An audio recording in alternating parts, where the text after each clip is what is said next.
Student, स्वागत है आपका स्टडी 24 क्लासेस के इस लेटेस्ट वीडियो में।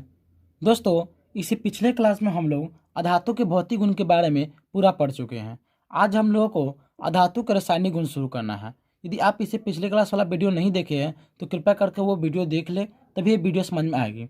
चलिए दोस्तों, शुरू करते हैं कि अधातु के रासायनिक गुण क्या क्या होता है। पहला नंबर में है ऑक्सीजन के साथ अभिक्रिया। इसका मतलब है अधातु को हम लोग ऑक्सीजन से अभिक्रिया कराएंगे और इससे क्या परिणाम निकलता है उसके बारे में पढ़ेंगे। चलिए क्लास को स्टार्ट करते हैं।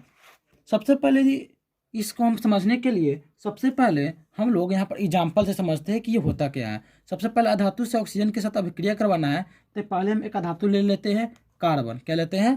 कार्बन। और हमको ऑक्सीजन के साथ अभिक्रिया करना है तो ऑक्सीजन O2। जब यहाँ पर कार्बन को ऑक्सीजन से अभिक्रिया करवाते हैं तो ये कार्बन और ये ऑक्सीजन मिलकर कार्बन डाइऑक्साइड बनाते हैं। क्या बनाता है? Carbon dioxide. ये कार्बन और ये ऑक्सीजन मिलकर कार्बन डाइऑक्साइड बनाता है, CO2 बनाता है। जब अधातु ऑक्सीजन से अभिक्रिया करती है तो यहाँ पर क्या बनाती है? ऑक्साइड बनाती है। मतलब कार्बन जब ऑक्सीजन से अभिक्रिया करती है तो CO2 बनाती है, जिसका नाम है कार्बन डाइऑक्साइड। तो ये कार्बन ऑक्सीजन से अभिक्रिया करके कार्बन डाइऑक्साइड बनाती है। चलिए एक और एग्जाम्पल लेते हैं। एग्जाम्पल नंबर 2, सल्फर लेते हैं। क्या लेते हैं? सल्फर। सल्फर को जब ऑक्सीजन से अभिक्रिया करवाएंगे तो यहाँ पर भी SO2 बनेगा। क्या बनेगा? SO2। और इसका नाम होता है sulphur dioxide. Sulphur dioxide, dioxide इसका नाम होता है। का सूत्र हो गया SO2। तो यहाँ पर कार्बन जब ऑक्सीजन से अभिक्रिया की है तो कार्बन डाइऑक्साइड बनाई है। जब यहाँ पर सल्फर ऑक्सीजन से अभिक्रिया की है तो सल्फर डाइऑक्साइड बनाई है। मतलब जब अधातु ऑक्सीजन से अभिक्रिया करती है तो क्या बनाती है? ऑक्साइड बनाती है। क्या बनाती है? ऑक्साइड। जब अधातु ऑक्सीजन से अभिक्रिया करते तो क्या बनाती है? ऑक्साइड यहाँ पर बना रही है। क्या बना रही है? ऑक्साइड बना रही है। तो हम ये बोल सकते हैं कि जब अधातु ऑक्सीजन से अभिक्रिया करती है तो क्या बनाती है? ऑक्साइड, कार्बन डाइऑक्साइड, मतलब ऑक्साइड बना रही है। जब सल्फर ऑक्सीजन से अभिक्रिया करती है तो सल्फर डाइऑक्साइड बनाती है। तो हम बोलेंगे कि जब अधातु ऑक्सीजन से अभिक्रिया करती है तो ऑक्साइड बनाती है। क्या बनाती है? ऑक्साइड। जब अधातु ऑक्सीजन से अभिक्रिया करती है तो क्या बनाती है? ऑक्साइड बनाती है। समझ में आ गया होगा कि जब अधातु ऑक्सीजन से अभिक्रिया करके ऑक्साइड बनाती है। अब हम लोग ये समझेंगे कि ये कार्बन डाइऑक्साइड, सल्फर डाइऑक्साइड जो अधातु ऑक्सीजन से अभिक्रिया करके ऑक्साइड बना रही है, ये ऑक्साइड की प्रवृत्ति क्या है, ऑक्साइड होता कैसा है। तो चेक करने के लिए हम सबसे पहले इसके कार्बन के ऑक्साइड CO2 को यहाँ उठाते हैं। CO2 कार्बन डाइऑक्साइड, और कार्बन डाइऑक्साइड को हम लोग जल से अभिक्रिया कराते हैं। किस चीज़ से? जल से, H2O। तो यहाँ पर H कितना है? 2। तो यहाँ पर H2 लिख देंगे। H2 लिख दिए। यहाँ पर C, तो यहाँ पर C। O क्या है? तो O2 1 3, तो यहाँ पर ले देंगे CO3। यहाँ पर जब हम लोग कार्बन डाइऑक्साइड को जल से अभिक्रिया कराते हैं तो हम लोगों का कार्बोनिक अम्ल बनाता है। क्या बनाता है? कार्बोनिक अम्ल। इसका नाम होता है कार्बोनिकल अम्ल। कार्बोनिक अम्ल। जब ऑक्साइड जल से अभिक्रिया करती है तो क्या बना रही है? अम्ल बनाती है। क्या बनाती है? अम्ल बनाती है। और यहाँ पर कार्बन जो ऑक्सीजन से अभिक्रिया कार्बन डाइऑक्साइड बनाती है, और यहाँ पर इसी कार्बन डाइऑक्साइड को, इसी ऑक्साइड को जब जल से अभिक्रिया कराते हैं तो यहाँ पर अम्ल बनाती है। तो हम बोलेंगे कि अधातु के जो ऑक्साइड होते हैं, अधातु के जो ऑक्साइड होते हैं वो ऑक्साइड कैसा होता है? तो अम्लीय होता है। कैसा होता है? अम्लीय। अधातु के ऑक्साइड अम्लीय होते हैं। तो यहाँ पर अधातु ऑक्सीजन से अभिक्रिया करके तो कौन सा ऑक्साइड बनाते हैं? तो अम्लीय ऑक्साइड बनाते हैं। आप लोग के समझ में आ गई होगी। और जब इसके ऑक्साइड से जल से अभिक्रिया कराते हैं तो क्या बनाता है? अम्ल बनाता है। क्या बनाता है? कार्बोनिक अम्ल बनाया है। जब यहाँ पर कार्बन डाइऑक्साइड को जब जल से अभिक्रिया कराते हैं यहाँ पर अम्ल बनाता है। चलिए इसका भी, सल्फर डाइऑक्साइड का भी चेक कर लेते हैं। SO2 को उठाते हैं। SO2 को जब जल से अभिक्रिया करेंगे, SO2 को जब जल से अभिक्रिया करेंगे तो H क्या है? तो 2 है। इसके बाद S, तो एस, एक बाद O2 1 3, तो O3 हो गया। इसका नाम होता है सल्फ्यूरस अम्ल। क्या होता है? सल्फ्यूरस अम्ल। तो यहाँ पर जो ऑक्साइड है जल से अभिक्रिया करके क्या बनाई है? अम्ल बनाई है, जिसका अम्ल का नाम है सल्फ्यूरस अम्ल नाम होता है। और यहाँ पर जो ऑक्साइड है जल से अभिक्रिया करके यहाँ पर भी अम्ल बनाता है, और यहाँ पर भी जो ऑक्साइड है जल से अभिक्रिया करके यहाँ पर भी अम्ल बनाता है। अर्थात जब अधातु ऑक्सीजन से अभिक्रिया करता है तो अम्लीय ऑक्साइड बनाता है। कौन सा ऑक्साइड? अम्लीय ऑक्साइड बनाता है। यहाँ पर देख सकते हैं कि इसका जो ऑक्साइड है अम्ल है, तो ये बोलेंगे अम्लीय ऑक्साइड बनाता है। और ये ऑक्साइड को जब जल से मिलाते हैं, जल के साथ अभिक्रिया कराते हैं, तो हम लोगों का किस चीज़ का निर्माण होता है? तो अम्ल का निर्माण होता है। समझ में आ गई होगी कि जब अधातु ऑक्सीजन से अभिक्रिया करती है तो ऑक्साइड बनाती है। और कौन सा ऑक्साइड बनाती है? तो अम्लीय ऑक्साइड बनाती है। और जब ऑक्साइड को जल से अभिक्रिया करते हैं तो अम्ल का निर्माण करते हैं, अम्ल बनाते हैं। चलिए अब इसको नोट्स में पढ़ते हैं, नोट्स में क्या लिखा गया है।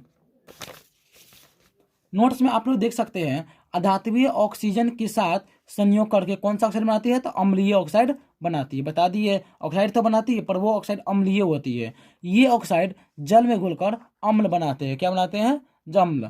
तो ये ऑक्साइड जो होता है, यहाँ पर देख लीजिए, ऑक्साइड CO2 को जब जल में घोले तो यहाँ पर अम्ल बना रहा है कि नहीं बना रहा है? अम्ल बनाता है। इसलिए यहाँ पर लिखिए है कि ये ऑक्साइड जल में घुलकर अम्ल बनाते हैं। फिर से देखिए, अधात्वीय ऑक्सीजन के साथ संयोग करके अम्लीय ऑक्साइड बनाती है। ठीक है, ये भी समझ गए। ये ऑक्साइड जल में घुलकर अम्ल बनाते हैं। चलिए इसका कुछ एग्जाम्पल नोट्स में भी देख लेते हैं। एग्जाम्पल वही है कि जब कार्बन को ऑक्सीजन से अभिक्रिया कराते हैं तो कार्बन डाइऑक्साइड बनती है। जब कार्बन को ऑक्सीजन से अभिक्रिया करते तो क्या बनाती है? Carbon dioxide. और ये ऑक्साइड को, कार्बन डाइऑक्साइड को जब जल से अभिक्रिया कराते हैं H2O से, तो हमको बनता है यहाँ पर अम्ल का निर्माण होता है, जिस अम्ल का नाम होता है कार्बोनिक अम्ल। तो यहाँ पर जो जल के साथ जब ऑक्साइड की अभिक्रिया कराते हैं तो यहाँ पर अम्ल का निर्माण होता है। वही बात है।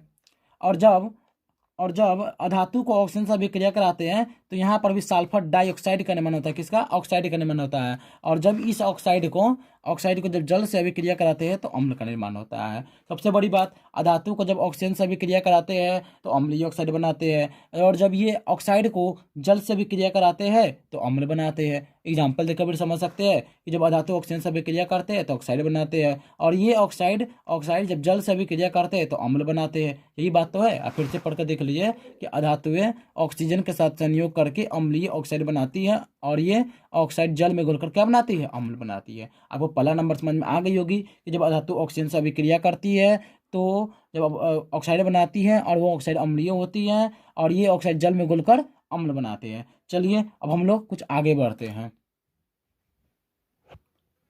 तो यहाँ पर आप लोग देख लीजिए कि जो अधातु के कुछ ऑक्साइड है, जैसा कि carbon monoxide, nitrous oxide, nitric oxide, ये सारे ऑक्साइड अभी आप लोगों को बताया है कि सारे अधातु की ऑक्साइड कैसा होता है? तो अम्लीय होते हैं। लेकिन ये सब जो अधातु का ऑक्साइड है, carbon monoxide, nitrous oxide, nitric oxide, लेकिन ये ऑक्साइड जब अम्लीय न होकर क्या होती है? उदासीन होती है। तो इस बात को याद कर लीजिएगा कि carbon monoxide, nitrous oxide, nitric oxide, ये सब कैसा होता है? तो उदासीन होता है। इस बात को आप लोग याद कर लीजिएगा। चलिए हम लोग नोट्स में भी देख लेते हैं क्या दिया गया है कि अधात्वीय के कुछ ऑक्साइड, यहाँ पर देखिए, अधात्वीय के कुछ ऑक्साइड जैसे carbon monoxide CO, nitrous oxide N2O, nitric oxide NO आदि लिटमस के प्रति कैसा होता है? तो उदासीन होता है। कैसा होता है? उदासीन होता है। तो कौन कौन oxide? Carbon monoxide, nitrous oxide, nitric oxide, ये कैसा होता है? उदासीन होता है। आपको ये बात समझ में आ गई होगी। लेकिन और सारे जो ऑक्साइड होते हैं अधातु के ऑक्साइड, वो सब कैसा होता है? अम्लीय होता है। लेकिन ये सब कैसा है? तो उदासीन है। चलिए अब हम लोग दूसरा नंबर बढ़ते हैं, क्लोरीन के साथ अभिक्रिया। किसके साथ अभिक्रिया? क्लोरीन के साथ अभिक्रिया। ये कौन सा अभिक्रिया है? चलिए इसको पहले कॉपी में, रफ पेज में समझ लेते हैं कि जब क्लोरीन के साथ अभिक्रिया कराते हैं तो क्या होता है। चलिए समझते हैं। दूसरा नंबर में है क्लोरीन के साथ अभिक्रिया, Cl। क्लोरीन के साथ अभिक्रिया कराते हैं, पहले ले लेते हैं एक अधातु लेते हैं हम लोग, फॉस्फोरस ले लेते हैं। क्या लेते हैं? फॉस्फोरस। और फॉस्फोरस को क्लोरीन के साथ अभिक्रिया करवाते हैं। फॉस्फोरस को हम लोग किसके साथ अभिक्रिया कराते हैं? तो क्लोरीन के साथ। तो ये फॉस्फोरस क्लोरीन के साथ अभिक्रिया करती है। तो यहाँ पर आप लोग देख लीजिए, फॉस्फोरस कितना है? 4 है। तो यहाँ पर 4 फॉस्फोरस हम लिख दिए। और यहाँ पर जब फॉस्फोरस 4 लिख दिए तो क्लोरीन कितना है? क्लोरीन 2 और 2 6 12। तो यहाँ पर Cl 3 लिख देंगे। तो यहाँ पर फॉस्फोरस 4, क्लोरीन का यहाँ पर 3 और 3 चौका 12। तो ये फॉस्फोरस क्लोरीन से अभिक्रिया करके 4PCl3 बनाता है, जिसका नाम होता है फॉस्फोरस ट्राइक्लोराइड। क्या नाम होता है? इसका नाम होता है फॉस्फोरस ट्राइक्लोराइड। Phosphorus trichloride. आप लोग इसका नाम भी लिख लीजिएगा कि क्या नाम होता है ऑक्साइड। कि जब फॉस्फोरस क्लोरीन से अभिक्रिया करती है तो फॉस्फोरस ट्राइक्लोराइड बनाती है। आप लोग देख रहेंगे कि फॉस्फोरस जब क्लोरीन से अभिक्रिया करती है तो क्या बनाती है? फॉस्फोरस ट्राइक्लोराइड बनाती हैं। चलिए एक और एग्जांपल लेते हैं। एग्जांपल लेते हैं हाइड्रोजन। क्या लेते हैं? हाइड्रोजन। हाइड्रोजन को हम लोग क्लोरीन से अभिक्रिया करवाते हैं। किससे? क्लोरीन से। तो हाइड्रोजन कितना? 2। तो यहाँ पर 2 हाइड्रोजन। क्लोरीन कितना? तो यहाँ पर भी क्लोरीन 2 हो गया। तो 2 हाइड्रोजन और 2 क्लोरीन हो गया। तो यहाँ पर हाइड्रोजन क्लोरीन से अभिक्रिया करके, यहाँ पर हाइड्रोजन क्लोरीन से अभिक्रिया करके क्या बनाती है? हम लोग का हाइड्रोजन क्लोराइड बनाती है। क्या बनाती है? हाइड्रोजन क्लोराइड बनाती हैं। जब हाइड्रोजन क्लोरीन से अभिक्रिया करके हाइड्रोजन क्लोराइड बनाती है। ये हाइड्रोजन क्लोरीन से अभिक्रिया करके हाइड्रोजन क्लोराइड बनाती है। तो यहाँ पर भी देख सकते हैं फॉस्फोरस। फॉस्फोरस जो होती है क्लोरीन से अभिक्रिया करके यहाँ पर भी ऑक्साइड बना रही है। और यहाँ पर हाइड्रोजन क्लोरीन से अभिक्रिया करके यहाँ पर भी आप देख सकते हैं कि फॉस्फोरस जो है क्लोरीन से अभिक्रिया करके फॉस्फोरस ट्राईऑक्साइड बना रही है। क्या बनाती है? ट्राईक्लोराइड बनाती है। सॉरी, ट्राईक्लोराइड, ये क्लोराइड है।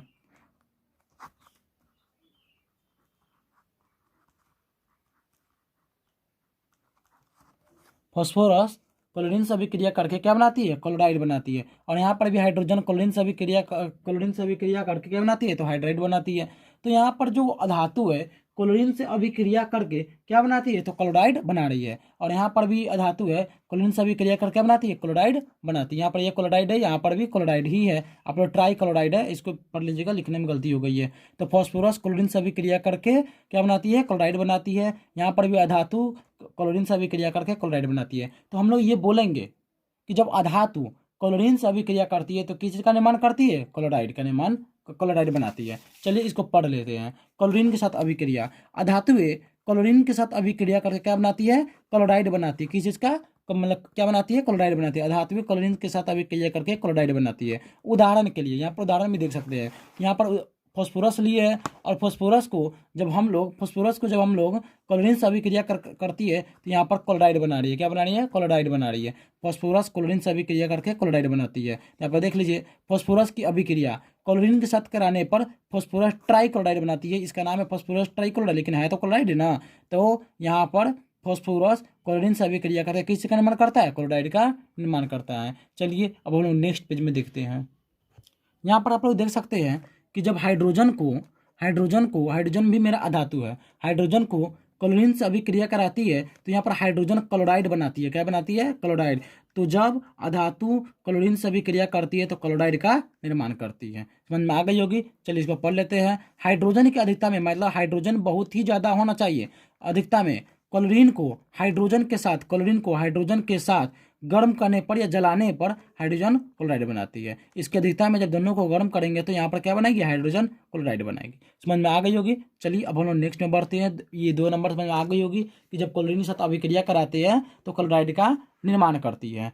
ये हम क्लोरीन के साथ अभिक्रिया समझ में आ गई होगी। तीसरा नंबर है जल के साथ अभिक्रिया। किसके साथ अभिक्रिया? जल के साथ अभिक्रिया। मतलब जब अधातु जल से अभिक्रिया करती है तो क्या बनाती है? तो एक बात याद हमेशा रखिएगा कि जब अधातु जल से अभिक्रिया करती है, 3 नंबर दिख नहीं रहा है, यहाँ पर 3 नंबर है। जब अधातु जल से अभिक्रिया करती है तो कुछ भी नहीं बनाती है, मतलब जल के साथ अभिक्रिया करते ही नहीं है। तो अधातु जल के साथ अभिक्रिया नहीं करता है। इस बात को याद रखिएगा कि जो अधातु होती है जल के साथ कभी भी अभिक्रिया नहीं करती है। चौथा नंबर है अम्लों के साथ अभिक्रिया।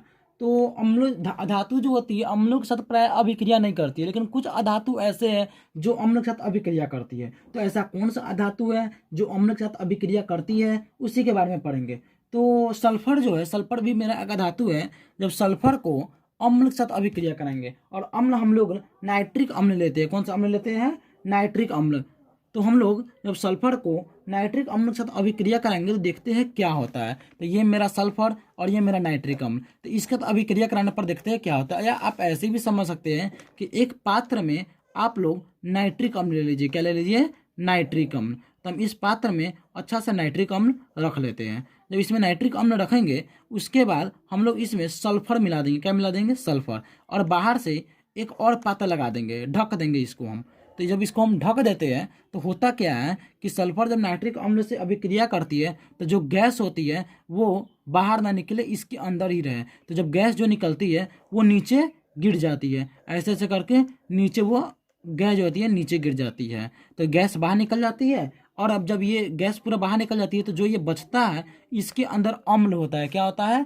अम्ल। और अम्ल के साथ पानी होता है। क्या होता है? पानी। जब सल्फर नाइट्रिक अम्ल से अभिक्रिया करता है, मतलब नाइट्रिक अम्ल के अंदर सल्फर डालेंगे तो सल्फर जैसे ही डालेंगे तो कुछ समय के बाद यहाँ से गैस के रूप में ये बाहर निकल जाता है और उस गैस का नाम होता है नाइट्रोजन डाइऑक्साइड। कौन सा नाम होता है? Nitrogen dioxide. मतलब यहाँ से नाइट्रोजन डाइऑक्साइड बाहर निकल जाएगी। नाइट्रोजन डाइऑक्साइड आप लोग समझ गए होंगे कि नाइट्रोजन डाइऑक्साइड इससे बाहर निकल जाती है। और जब नाइट्रोजन डाइऑक्साइड बाहर निकल जाएगी तो बचेगा मेरा क्या? इसके अंदर अम्ल बचता है और इसके अंदर पानी बचता है। चलिए अब हम लोग नोट्स में पढ़ लेते हैं क्या है। तो देखिए आप लोग यहाँ देख लीजिए कि जब अम्लों के साथ अभिक्रिया कराते हैं तो नोट्स में क्या लिखा गया है। तो अधातुएं अम्लों के साथ प्रायः अभिक्रिया नहीं करती है। ये बात आपको बता दी है कि धातुएं जो होती है प्रायः अम्लों के साथ अभिक्रिया नहीं करती है, लेकिन कुछ अधातुएं ऑक्सीकारक अम्लों के साथ अभिक्रिया करके ऑक्सी अम्ल बनाती है। क्या बनाती है? अम्ल बनाती है। समझाएंगे धीरे धीरे।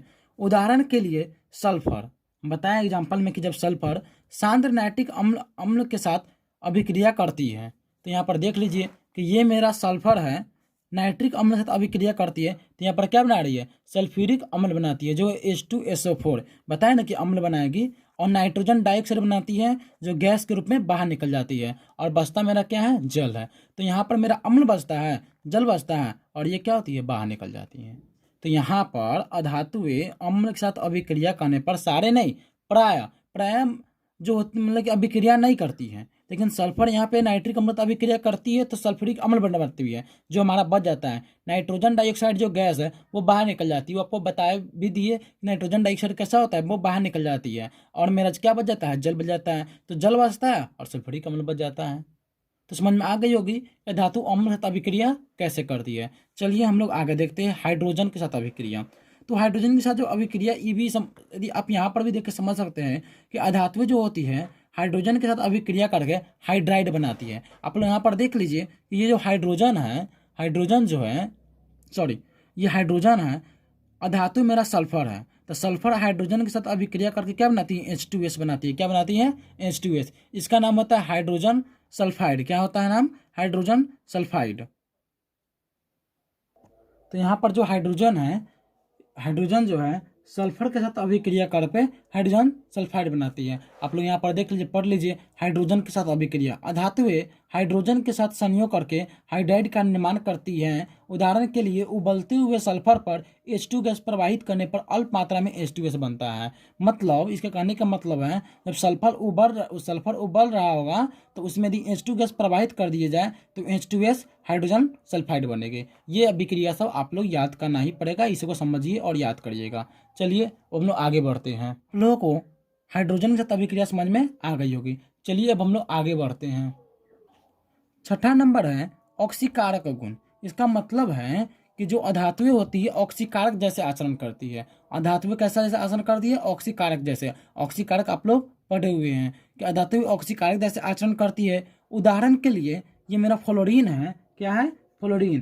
तो जब फ्लोरीन को उदाहरण के लिए फ्लोरीन सबसे प्रबल ऑक्सीकारक है जो जल को ऑक्सीकृत करके हाइड्रोजन फ्लोराइड बनाती है। देख लीजिए यहाँ पर जो मेरा फ्लोरीन है जल के साथ अभिक्रिया करती है। यहाँ पर फिर से हम बना देते हैं कि जब फ्लोरीन जल के साथ अभिक्रिया करती है तो क्या बनाती है। तो देख लीजिए यहाँ पर हाइड्रोजन कितना है? 4। तो H2 और यहाँ पे 2, तो H कितना है? 4 है। फ्लोरीन कितना है? फ्लोरीन का भी देख लीजिए, यहाँ पर 2, यहाँ पर 2, तो यहाँ पर भी 4 है। यहाँ पर H2O होगा तो यहाँ पर भी 4 हो जाएगा। तो फ्लोरीन यहाँ पर 4 हो गया। ऑक्सीजन कितना है? तो ऑक्सीजन 2 है, तो ऑक्सीजन 2 हो जाती है। तो यहाँ पर जो ऑक्सीकारक गुण मतलब जो होता है अधातु किसकी तरह आचरण करता है? ऑक्सीकारक जैसे आचरण करती है। उदाहरण के लिए फ्लोरीन जो होता है, ये मेरा फ्लोरीन है, फ्लोरीन सबसे प्रबल ऑक्सीकारक होता है जो जल को ऑक्सीकृत करके, जो जल के साथ मिलकर ऑक्सीकृत करके हाइड्रोजन फ्लोराइड बनाती है। यहाँ पर मेरा क्या बनाती है? हाइड्रोजन फ्लोराइड बनाती है। ये होता है छठा नंबर गुण। यदि आपको समझ में नहीं आई होगी तो आप लोग वीडियो को बैक करके देख लीजिएगा, और यदि समझ में आ गई होगी तो कमेंट करके बताइए कि हमको समझ में आ गई होगी। नहीं समझ में आएगा तो आप कमेंट करके भी बता सकते हैं कि मुझे ये चीज़ समझ में नहीं आया है। चलिए हम लोग का धातु का आज रासायनिक गुण पूरा खत्म होती है। यदि आप लोग क्या करिए, इसको चैनल को लाइक करिए, कमेंट करिए, शेयर करिए। Thank you.